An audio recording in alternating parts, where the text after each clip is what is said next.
QB dominoes. That's what we're talking in this video, because of the top 10 quarterbacks in America, 6 of the 10 are already committed, and the other 4 could be coming off the board soon. I got 2 heavy hitters in here with me to break it all down. We got Steve Wiltfong and Chad Simmons on set with us. But first, remember to jump on board and hit subscribe to the On3 Recruits channel. All recruiting all the time. That's why we're here, so hit subscribe. All right, let's take a look at the top 10. You see Bryce Underwood here at number 1. We know he's committed to LSU. We're going to circle back on him in a minute. But number 2, we got quarterback Julian Lewis out of Carrollton, Georgia, and he is committed to USC. But I kind of view this commitment a little bit different than Underwood's to LSU. So I wanted to get your guys' opinion on the spring tour that Julian Lewis is on. What's your opinion on Julian Lewis and kind of some of the schools that he's still looking at? Well, his recruitment's very fluid, Josh. Obviously, with him taking all these visits, but getting back to USC this past weekend was big for Lincoln Riley and the Trojans, because anytime that I talk to Julian or talk to his father TC and we start talking about USC again, he starts to bring up all the reasons why they're committed to the Trojans. You know, Lincoln Riley, his track record of developing Heisman Trophy winners and first rounders, not just first rounders, but the first overall pick at the position. And you get a little FOMO when they talk about USC and maybe moving on, because they know what they would potentially be giving up at USC. If it's not me under center for Lincoln Riley, it's probably going to be someone that's going to have a chance to win the Heisman Trophy and get drafted in the first round. With that being said, though, he sees a lot of opportunity at Georgia, sees some opportunity at Alabama with that new coaching staff. He's already been out to Colorado twice, including 2 weekends ago. Indiana, they're trying to kick tires. Their Coach Sunseri's recruited him as long as anybody. But USC getting him back this past weekend was big. But I certainly still would not be surprised if we saw him playing in the SEC when his college career takes off. Yeah, Steve, does he want to go across the country? Does he want to stay close to home? Alabama's been always a long-time contender. Georgia, in-state school. Auburn, I think, definitely has piqued his interest as well as a school. Been there a couple of times this year, too. The Hugh Freeze, the offense there to play in. So, like you mentioned, SEC versus Lincoln Riley. The development, the draft picks, the offensive scheme. I would describe his commitment, even coming off this visit, it may be as shaky. It's obviously not solid, not locked in. He will take those OVs as well. I think that'll be a big time for him, these OVs in June. As big as these trips are right now in the offseason, I think the OVs really make the lasting impression and then make that final decision late in the summer. I think Georgia, they'd like to sign 2 quarterbacks this cycle. They tried to sign 2 last cycle, as that's well documented. They want to get that room to that scholarship number that they're looking for. And if Julian Lewis does not pick Georgia the second time, I still would expect the Bulldogs to hang in there all the way to the finish line and then try and get some KJ Bolden type magic at the end. We saw how that 2 QB works for Georgia last year. They had 2 for a while, only 1 in the end with Ryan Puglisi staying and Dylan Rayle going to Nebraska. Really good conversation here. The Julian Lewis recruitment is very nuanced, and there's a lot of teams involved, kind of like an East Coast versus West Coast battle here. Got to ask you guys before we move on, which way are you leaning when it comes to Julian Lewis, flipping or sticking with USC commitment? I think, I think, That's tough. I mean, I still ultimately think that he's taking all these visits for a reason. He's dotting I's, he's crossing T's. And like I said at the top, there's a lot of reasons for him potentially sticking at USC. But with so many other schools in play, I still think that I would put the odds in favor that he goes elsewhere. Yeah, I agree. It's like saying like Tiger versus the field, right. And I probably lean towards, Alabama, Georgia, Auburn. Those 3 have a legit chance to flip him. Okay, then we're going to move on from Julian Lewis. Now at number 3, we have George McIntyre, who's committed to Tennessee. Number 4, Tavian St. Clair, who is committed to Ohio State. Then we get to number 5, Matt Zollers out of Pennsylvania, and he is maybe the next to come off the board. He's still taking visits. Do you guys think that he's ready to make this decision coming soon? Absolutely. Likely. I think he is ready. I mean, he's been, I didn't mean to cut you off, Steve, but he's been a guy I think that's been, at least to me, he wants to get this done as soon as he can. He finished out basketball, went to Missouri, will go to Pitt, Penn State, Alabama, Georgia. April 4th the day. So, I mean, there's no doubt he wants to get this done as soon as he can. these visits will play a big, I think, factor in the final decision. I think right now, going into these final visits that he took, he still has Georgia. He's just fresh off Penn State, fresh off Pitt, where his older brother is a walk-on defensive lineman.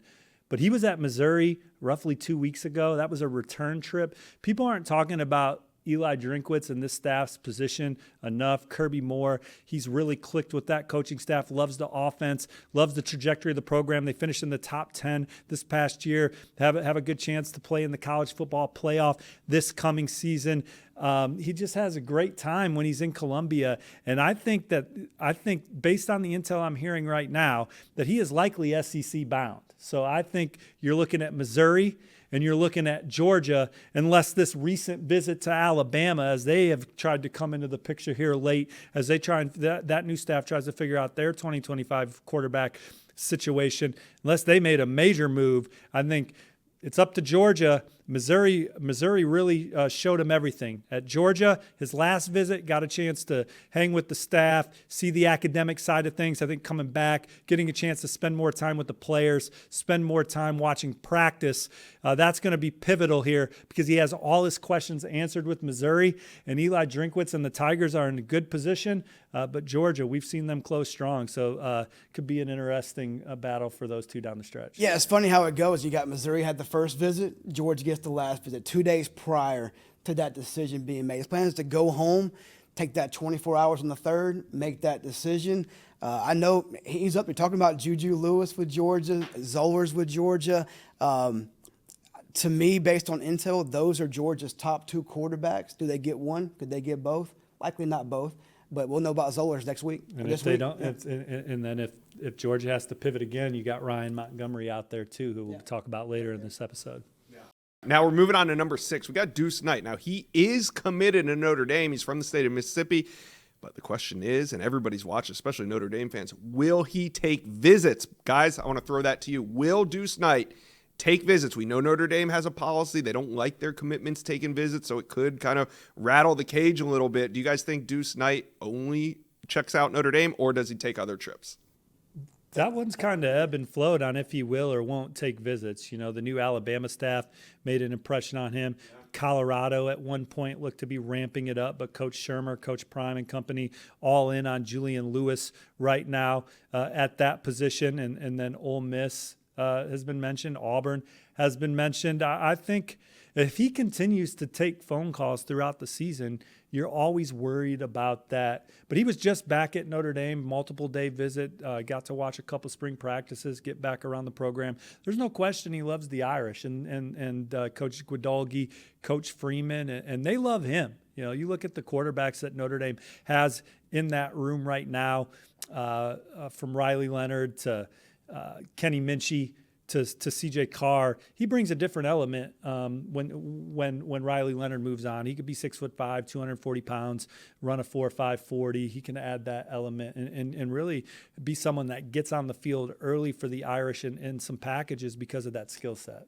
Yeah, I think right now, if you're the Irish, you have to like where you sit with Duce Knight. I think he feels very confident in his decision, very comfortable. I think he does have communication going, at least what I know, with Alabama and Ole Miss for sure. Still some conversations. They definitely obviously pique his interest there. But I think if you're Notre Dame, Marcus Freeman, you feel pretty good about where you're at. So going back to your question, Josh, does he take visits? Right now, I would lean towards not. I think he feels good about would he like to? Sure, but with the policy like it is with Dabo Swinney and Clemson, if you're committed here, you're with us. I like where Notre Dame's at right now. Still talking on the phone. What is this, April? Yeah, long way to That's go. a lot of phone conversations. Long way to not go. Get in the car and go check somebody out. Long way to go. We will see. Duce Knight, solidly committed to Notre Dame. Don't want you guys to think otherwise, but will he take some visits down the road? We'll see. All right, number 7, we got Husan Longstreet out of California. Boys, will Husan Longstreet stay on the West Coast, or is he East Coast bound? I think he's going to play in the SEC. I think I'm looking at Auburn and I'm looking at Texas A&M. And for a lot of the spring, I've liked where the Aggies have stood with Husan Longstreet. And he just returned to College Station. Return, potentially coming back up with Auburn. He has Oregon on the books, but I think that's going to get switched to Auburn. He was just at Auburn recently and had a fantastic visit getting around Hugh Freeze and that coaching staff. Just the chemistry that Hugh Freeze has with his coaches, the longevity they've had working together, I think that really stood out to him and his experience. This is an Under Armour kid. He was in an Under Armour commercial with Tom Brady. And that's an easy transition from an NIL standpoint to the Plains. And I think that's a factor. Now, his number one factor is player development, getting developed to being a first-round quarterback. I think that they see the way that Auburn has recruited the wide receiver position and Hugh Freeze's track record of posting big numbers. That's enticing. But he's built a really good relationship with Coach Klein at Texas A&M, and I know that they feel like from a depth chart standpoint, that's an opportunity for him to step in on a roster that is very competitive in every other room and be the guy under center a little earlier. And then also, he likes Mike Elko and company. They're feeling it at Texas A&M. These two programs, I think, are in the best position over UCLA, Oregon, and some others. No, I agree. I think if you were to ask me about, Longstreet 6 weeks ago, I'm straight thumbs up with Texas A&M. If Auburn gets him back on campus for April 6th spring game, this thing could swing pretty quickly, momentum-wise, back to Auburn's way. It might be swinging now. Yeah, I think it's gotten much, much tighter now with Auburn right there. They got all the buzz around it right now. If they get him back, coming up here, I like where Auburn would be sitting at that point for sure. Yeah, Auburn did a good job getting Walker White last year, and the returns on him early are strong. But we thought maybe they were going to have some magic in the portal at the position, so maybe that magic is getting maneuvered here to the 2025 recruiting class. A little pixie dust going out west here as Auburn may pull this one out for Husan Longstreet over A&M. We'll see. All right, and then at number 8, we have KJ Lacey. He's out of the state of Alabama, and he's committed to Texas. Number 9, Achilles Smith Jr. He is committed to Oregon. And at number 10, we have Antoine Hill. He is uncommitted from Warner's Robin, Georgia. But I kind of want to tie another quarterback in with his recruitment, and that's at number 14, Ryan Montgomery. For some reason, they kind of seem tied together. They're also looking at similar schools. So, guys, how do you see the recruitments of Antoine Hill and Ryan Montgomery playing out and maybe even overlapping each other? And Keelan Russell may be at it. We're in some quarterback dominoes there now, Josh, as you talk about it. Florida with all three of those guys. Very much in play. But Texas A&M, depending on what happens with a couple guys, they could be involved. Auburn, again, they'll have to pivot if they don't land. And I think those are guys that are all prime candidates for all those programs. But right now, certainly Florida has done a really good job with Antoine Hill. And he has also talked highly about Texas A&M himself in the past. So I think that's one where the Aggies, if they had to pivot, they could make a nice run at him. When Florida takes their quarterback, whichever it is it going to kind of dictate maybe the destinations of an Antoine Hill around Montgomery? Are they dependent on what Florida does at the quarterback position? Well, I think Ryan Montgomery is the target that Florida is super high on. Right. I think top guy for both those programs. I think we could see him back at Carolina in April. We know he'll be at Florida in April as well for spring practice. OVs could be OV to South Carolina, I'm told, in April at some point. He has Florida in June, Georgia in June as well. Georgia's the third weekend, right? So, and I think fourth weekend before that, I think Florida is. So, I really thought by this time he would be committed by now, Ryan Montgomery. I thought he was close to a decision at some point. There's been some buzz around maybe Carolina having a slight advantage, but Napier, Ryan O'Hare done a great job with the family, Montgomery himself as a quarterback. But there is definitely a connection with all those kids with different schools. I think Ryan Montgomery feels close with Dow Logans at South Carolina and Coach Beamer. Anytime he goes down there, he feels at home.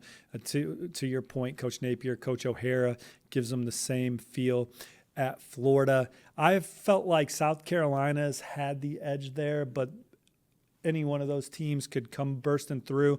And if Georgia turns it up for him, they could become the Cosmo Kramer of that recruitment coming through the door hard there. And he just visited Louisville on his way down to Florida for a spring break and had a good time with the Brown brothers. And we've seen Louisville make some moves here on the trail in this era as well. So maybe they get into the picture there for Ryan Montgomery as well. All right, well, you can kind of see how the QB dominoes fall and how they are kind of dependent on one another. So we're going to cover this as long as the spring goes on. I did say I want to circle back to Bryce Underwood because he's the number one quarterback in America and he's committed to LSU, but he's also the number one quarterback in the state of Michigan.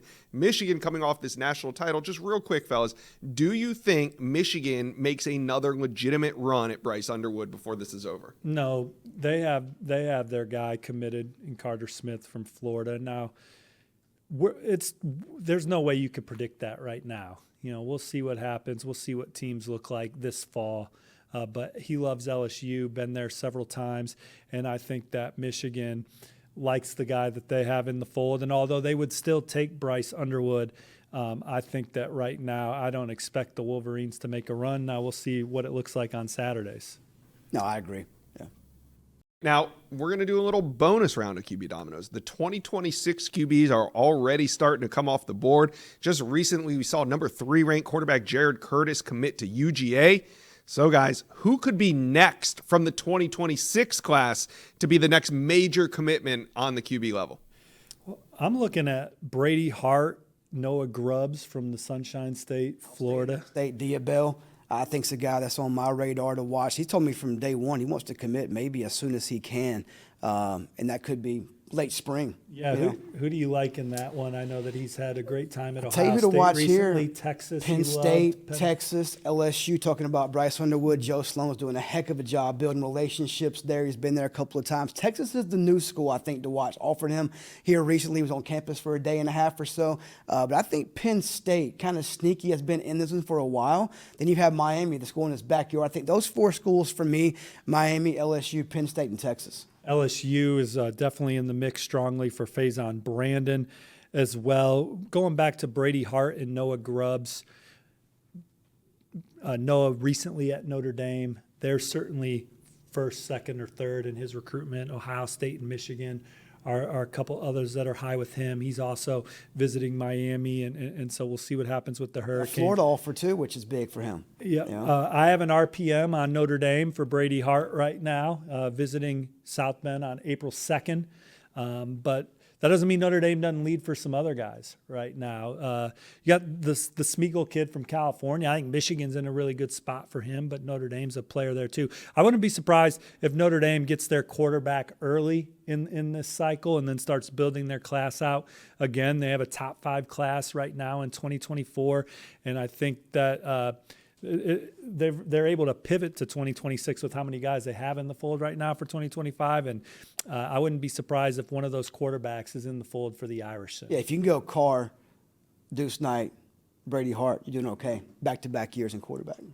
Well, look at this. The 2025 quarterback dominoes are falling, and so are the 2026. An exciting time of the year. You guys let me know. Comment section below. How do you guys see the dominoes falling? Who do you think will land who? Let me know. Comment section below. Thank you for watching this video, and if you enjoyed that, go check out the hundreds of videos that we have on this channel, and also do me a favor, hit subscribe to the On3 Recruits channel.